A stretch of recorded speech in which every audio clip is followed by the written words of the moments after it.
நீங்கள் ஃபேண்டாவில் என்னென்னமோ கலர் இருக்குன்னு சொல்லி பார்த்துருப்பீங்க. ஆனால் இந்த மாதிரி கலர் பார்த்துருக்கீங்களா? White colour Fanta white grape அம்பாசா அப்படின்னு எழுதிருந்துச்சுங்க. இது இங்கே கன்வீனியன்ஸ் ஸ்டோர், லாசன் கன்வீனியன்ஸ் ஸ்டோரில் வாங்கினேன். இது வந்து 1982 வந்து இந்த அம்பாசாங்கிறத ரிலீஸ் பண்ணாங்களாமா. அதுக்கப்புறம் நிறுத்திட்டு திருப்பியும் கொக்கோ கோலா ரிலீஸ் பண்ணியிருக்காங்க. ஸோ ஃபஸ்ட் டைம் நானும் பார்த்தேன், எப்படி இருக்குன்னு சொல்லி டெஸ்ட் பண்ணி பார்க்கலான்னு எடுத்தேன். வாங்க டெஸ்ட் பண்ணிடுவோம். அம்பாசாங்கிறது ஏதோ ஒரு மில்க் பேஸ்ட் இதுன்னு சொல்லி அங்கே எழுதிருந்துச்சு. ஸோ டெஸ்ட் பார்த்துருவோம்.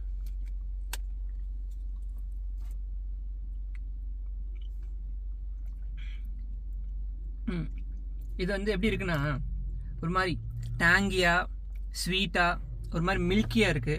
இதில் வந்து இங்கே வந்து யோகர்ட் வந்து குடிப்பாங்க அந்த மாதிரி. இதுவும் யோகர்ட் வந்து கொஞ்சம் தண்ணி மாதிரி இருந்தால் எப்படி இருக்கும், கொஞ்சம் கார்பனேட்டட் உள்ளே இருக்குது, அந்த மாதிரி இருக்குது. மாதிரி வெயிலுக்கு குடித்தா ரெஃப்ரெஷிங்காக இருக்கும்ல, அந்த மாதிரி இருக்கு. ஆனால் நல்லா சக்கரை போட்டிருக்காங்க, நிறைய நல்லா இனிப்பாக இருக்குது. ஸோ இதுதான் ஃபேண்டா அம்பாசாவோட ரிவ்யூ. பாய்.